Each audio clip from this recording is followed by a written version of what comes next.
कुमार जी झारखंड से। राधा राधा महाराज। महाराज जी राधे राधे। महाराज जी वर्तमान में कैसे रहें, वर्तमान में होश को कैसे संभालें, क्योंकि हर कोई नाम भविष्य की तैयारी कर रहा है। नाम नाम वर्तमान में पकड़ो। राधा राधा राधा राधा, ये तुम्हारा भविष्य उज्जवल कर देगा, भूत को मिटा देगा। और वर्तमान में राधा नाम, इसलिए जीवन आनंदमय हो जाएगा। हर सेकंड वर्तमान, हर सेकंड में नाम। केवल नाम पकड़ो, अभी आगे बढ़ाता चला जाएगा। जो कर्तव्य है उस कर्तव्य को वर्तमान में करते हुए नाम जप करो, देखो आगे निकल जाओगे। समझ पा रहे हो? बस पकड़ लो, सीधी बात है। ये तुम कई बार कह चुके हैं कि भूत भविष्य का चिंतन मत करो, वर्तमान में नाम का चिंतन करो। अपने कर्तव्य कर्म को करो, जो तत्काल प्राप्त सेवा है उसको करो, तुम्हारा मंगल हो जाएगा। महाराज जी जैसे एक विद्यार्थी है, उसने सोचा कि मैं डॉक्टर बनूंगा या इंजीनियरिंग बनूंगा, तो ये अब डॉक्टरी के लिए जो पढ़ाई चाहिए वो पढ़ाई कर, राधा नाम जप कर। राधा नाम तेरे प्रारब्ध को ढकेलेगा और पढ़ाई तेरी आगे को ढकेलेगा। और तेरे को सफल करने का तेरा अभ्यास है डॉक्टरी का, वो आगे बढ़ो। डॉक्टरी की जो पढ़ाई है, वहां तक पहुंचने के लिए हमें जो डिग्रियां चाहिए, जो हमें विद्या अध्ययन चाहिए, उस पर हम लगन लगाएं नाम जप करते हुए, तो हमारा काम बन जाएगा। समझ पाए? महाराज जी एक इसमें संशय और था। महाराज जी जैसे संसार में है अपन, तो व्यवहारिक चीजों को या वस्तुओं को प्राप्त करने के लिए हमारा चिंतन होता है, गाड़ी होगा, बंगला होगा। होना चाहिए, ऐसा होना चाहिए, ऐसा करना चाहिए, लेकिन उसको अपने कर्तव्य कर्म करते हुए भगवान के ऊपर छोड़ देना चाहिए। केवल गाड़ी लक्ष्य रखोगे तो फिर बेईमानी भी आ जाएगी। गाड़ी लेनी है यदि भगवान दिलाना चाहेंगे तो। अब हम अपने कर्तव्य का पालन कर रहे हैं, हमारे पास धन आया तो गाड़ी ले लिया, नहीं आया तो भगवान की इच्छा। ऐसे चलना चाहिए। बहुत सारे विज्ञजन हैं, वो विद्यार्थियों को ऐसा सिखाते हैं कि अपना लक्ष्य इतना बड़ा रखो कि मेरे पास 5 गाड़ी होगा, 3 बंगले होगा। फिर करेगा क्योंकि उसको इतने बड़ी चाहत का स्वरूप हो गया। ऐसा नहीं, तो ये सिद्धांत गलत है। नहीं, गलत सिद्धांत है। तो इसी सिद्धांत को सही करने का टेक्निक क्या है मेरा? हम उतना संकल्प करें कि हमारे देश की सेवा में कुछ हमारा जीवन जाए, परोपकार में जीवन जाए, और मैं भी सुखी रहूं। हे भगवान, आप इतना, जैसे कहा जाता, साईं इतना दीजिए जामे कुटुंब समाए, मैं भी भूखा ना रहूं और साधु न भूखा जाए। इतनी बड़ी वासना मत बना लो जो ना पूरी होने पर आप परेशान हो जाओ। कहते हैं, गांव में कहते हैं, उतना पैर पसारो जितनी लंबी चद्दर हो। तुम्हारी जितनी, हम स्कूटी से चलने की व्यवस्था नहीं हो, 5 गाड़ी की व्यवस्था सोचेंगे तो पागल नहीं हो जाएंगे, डिप्रेशन में नहीं पहुंच जाएंगे। तो उतना सोचो जितनी तुम्हारी सामर्थ्य है। तो हमें अपनी सामर्थ्य के अनुसार सोच रखनी है। अगर हमें कोई कामना करनी तो आप स्वतंत्र कर सकते हो, लेकिन उसको भगवान के ऊपर छोड़ दो। अब आप देख लेना, राधा राधा राधा, तो उनको जैसा लगेगा वो पूरी कर देंगे, तुम्हें चिंता नहीं करनी। ना पूरी हो तो भगवान जोई जोई प्यारो करे सोई में भावे, पूरी हो जाए तो जय, और ना पूरी हो तो जय, तो आप परेशान नहीं होगे। और ये होना ही चाहिए। जब ऐसे लोग संकल्प कर लेते तो गेम खेलने लगते हैं। कल एक आया था वो, मतलब मरणासन की स्थिति में, दिमाग की, हार गया सब गेम में। और वो एक एक घाटा होते होते, उधार लेते लेते वैसी स्थिति में आ गया कि मरणासन में है। तो ऐसा मत बढ़ो, जल्दी ज्यादा जलने की कोशिश करोगे तो फ्यूज हो जाओगे। नहीं, तो बहुत सावधानी से चले। महाराज जो विज्ञजन किसी एक का उदाहरण दे देते हैं, उसके चक्कर में महाराज जी वो 99 भी साथ में। नहीं, तो वो एक ऐसा प्रारब्ध लेके आया था। हमें चाहिए कि हम अपनी सामर्थ्य के अनुसार सोचे और सबसे ज्यादा सोच रखे दूसरों को सुख देने की, तो हम महान बन जाएंगे। अपनी सामर्थ्य के अनुसार कि हम कभी किसी भूखे को सहयोग कर सके, किसी बीमार को सहयोग कर सके, तो फिर हमारा प्रारब्ध बढ़ जाएगा, हमारे पुण्य बढ़ जाएंगे और हम चाहेंगे वो काम हो जाएगा। अगर पुण्य नहीं है तो चाह से केवल पूर्ति होने वाली नहीं है। ये संसार है, सबकी चाहत ले पूर्ण होती है। जी। संजना जी मध्य प्रदेश से। राधे राधे। राधे राधे महाराज जी। महाराज जी मध्य मार्ग पर चल के निर्वाण को पाया जा सकता है क्या? अगर हाँ तो मध्य मार्ग, शायद आप ग्रस्त मार्ग को कह रहे हैं। मध्य मार्ग मतलब पारिवारिक।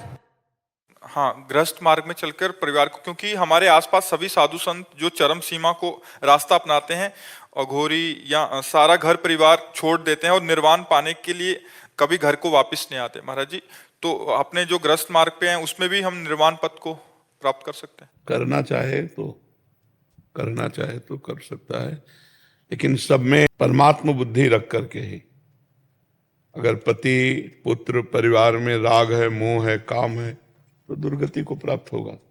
अगर भगवत बुद्धि है सब में, और द्वंद्वों से मुक्त होकर के निरंतर भगवान नाम जप करते हुए और अपना लक्ष्य निर्वाण पद रख ले तो प्राप्त हो जाएगा।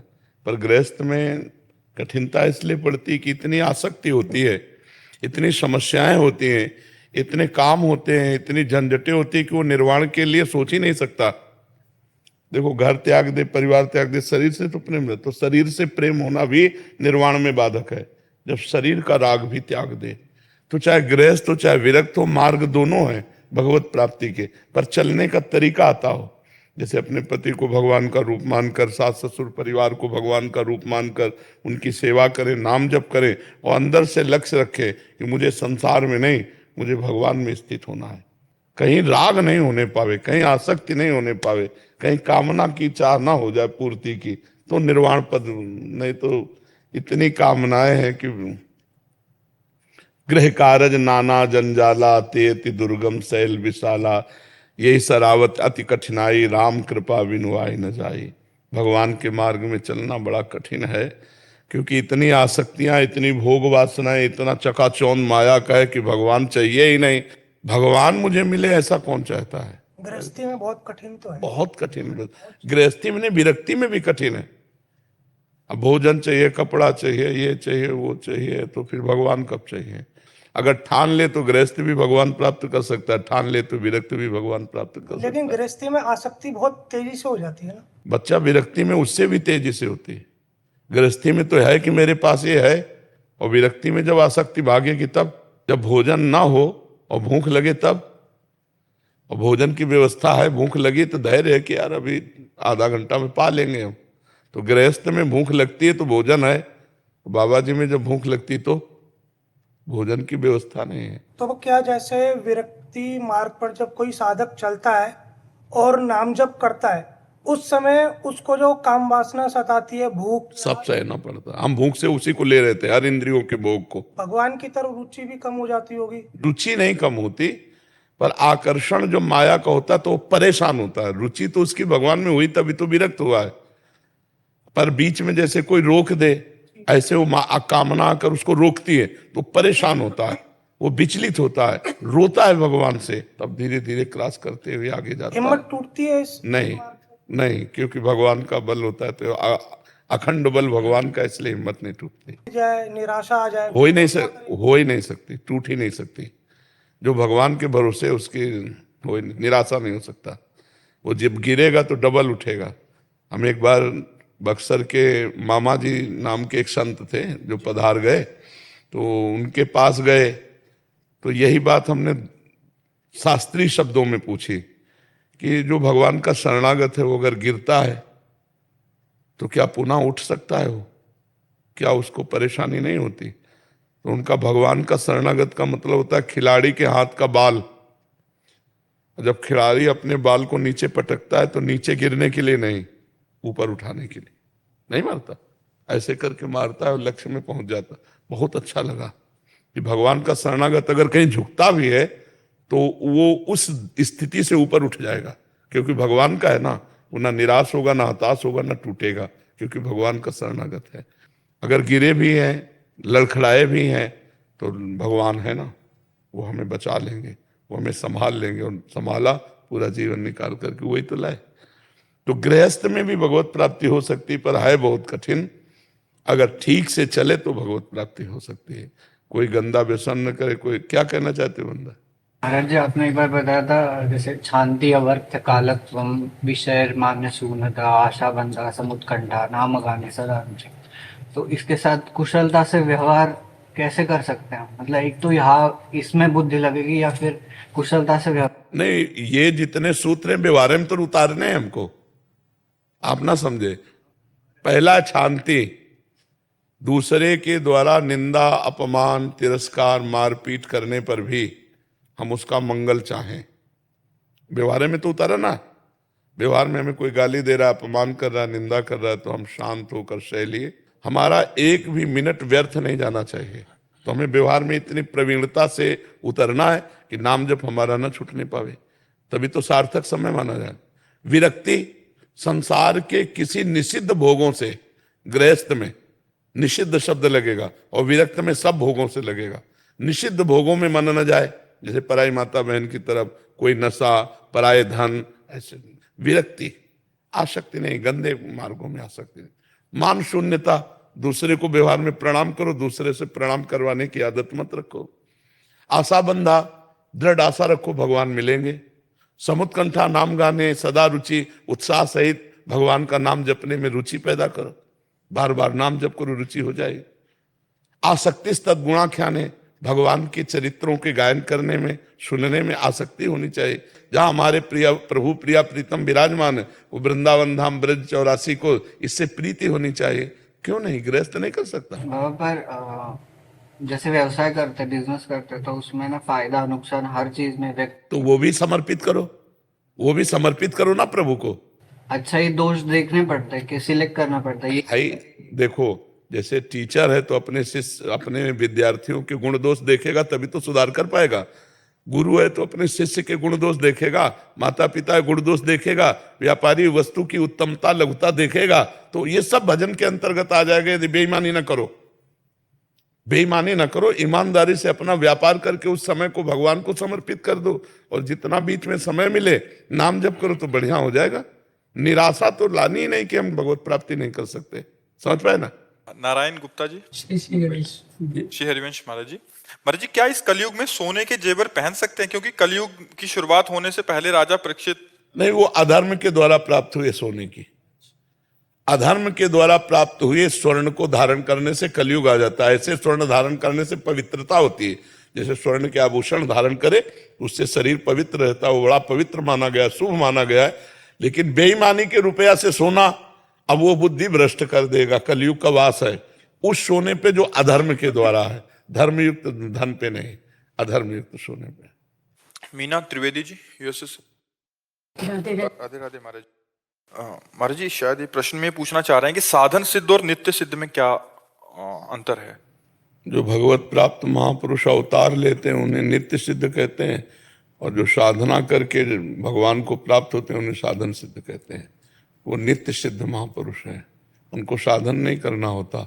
लेकिन जो साधन से सिद्ध होते हैं उन्हें साधन सिद्ध कहते हैं। जैसे ललिता जो, विशाखा जो, ये नित्य सिद्ध सहचरी हैं, ये अवतार लेते हैं स्वामी हरिराम व्यास जी के, स्वामी हरिदास जी, श्री हरिवंश महाप्रभु, ये नित्य सिद्ध परिकर है। और जैसे अपने लोग उनके चरणों का आश्रय लेकर फिर सहचरी भाव को प्राप्त होते हैं, ये साधन सिद्ध है। किसी भी सांप्रदायिक का आचार्य जो है, कोई, हाँ, वो सब नित्य सिद्ध परिकर है। वो नित्य सिद्ध परिकर आते हैं और उनका आश्रय लेकर साधन सिद्ध होते हैं। महाराज जी, वो प्रभु की कृपा से या उनके आदेशात्मक उस प्रभु के आदेश से कि आप हमारे इस सदस्य को जाकर भूतल के प्राणियों में विस्तार से पवाओ, तो वो आचार्य रूप में आते हैं। जैसे ललिता जी आई हरिदास जी के रूप में, विशाखा जो आई हरिराम व्यास जी के रूप में, हित सजनी जो आई हरिवंश महाप्रभु के रूप में। तो ये नित्य सिद्ध परिकर है। ये साधन सिद्ध हुआ और नित्य सिद्ध हुई। समझ गए आप? महाराज जी, साधन सिद्ध जो होते हैं महाराज जी, उनको नित्य सिद्ध महापुरुषों की कृपा, आश्रय, हाँ, नित्य सिद्ध महापुरुषों के आश्रय के बिना साधन सिद्ध हो ही नहीं सकते हैं, क्योंकि उसका रहस्य तो वही जानते हैं ना। तो नित्य सिद्ध महापुरुषों की शरण में होकर साधन सिद्ध हुआ जाता है। उनकी कृपा में हमारे पामर जीवों को कोई फर्क पड़ता है कि साधन सीधे के शरण में जाए या जैसे हमें शरणागति होगी तो हम नित्य सिद्ध महापुरुषों की शरण में नहीं हो सकते, तुम साधन सिद्ध महापुरुषों की शरण में होते हैं तो वो पहुंचाते हमें नित्य सिद्ध महापुरुषों के शरण में, और वो पहुंचाते हैं लाडली लाल के शरण में। जैसे यहाँ कोई शरणागत होता है तो हरिवंश महाप्रभु की शरणागत होता है। हरिवंश महाप्रभु ने प्रिया प्रीतम की शरणागति के मंत्र बताए, वही तो हम बता रहे हैं। तो हमारा निमित्त बना, लेकिन आपके मुख्य गुरु तो हरिवंश चंद्र जो हुए ना, तो नित्य सिद्ध के शरण में तो हुए, और उसी उपासना से वो नित्य स्वरूप को प्राप्त हो जाएगा। जो नित्य प्रिया प्रीतम का सहचरी बपू है उसी को प्राप्त हो जाएगा, पर उसे कहा जाएगा साधन सिद्ध। और वो जो नित्य सेवा में लगी है अष्ट सहचरियाँ और सब उनकी अनुगामिनी, वो सब सिद्धावस्था को प्राप्त महापुरुष है, उनको कोई साधन करने की जरूरत नहीं, उनको नित्य सिद्ध कहते हैं। अभिषेक कुमार जी। राधे राधे। राधे राधे महाराज जी। महाराज जी, मैं हर समय खाते पीते चलते काम करते समय भी राधा नाम जप करने का प्रयास कर रहा हूँ, तब भी मन में कई तरह के सवाल उठते रहते हैं, इससे कैसे उसे वो चिंता मत करो, जब तक पाप है तब तक कोई स्फुरना होती रहेगी। जहां संपूर्ण पाप नष्ट हुए तो स्फुरणाएं बंद हो जाए, फिर शांत एकदम हृदय हो जाएगा। चलते रहो। पहले था कि राधा नाम ने आप सभी भक्तजनों को राधे राधे। कृषि कृषि की दृष्टि से भारत एक महत्वपूर्ण देश है। इसकी 2/3 जनसंख्या कृषि कार्यों के संलग्न है। कृषि एक प्राथमिक क्रिया है जो हमारे लिए अधिकांश खाद्यान्न उत्पादन करती है। खाद्यान्नों के अतिरिक्त यह विभिन्न उद्योगों के लिए कच्चा माल भी पैदा करती है। इसके अतिरिक्त कुछ उत्पादनों जैसे चाय, कॉफी, मसाले इत्यादि का भी निर्यात किया जाता है। क्या आप कृषिगत कच्चे माल पर आधारित कुछ उद्योगों के नाम बता सकते हैं? कृषि के प्रकार। कृषि हमारे देश का प्राचीन आर्थिक क्रिया है।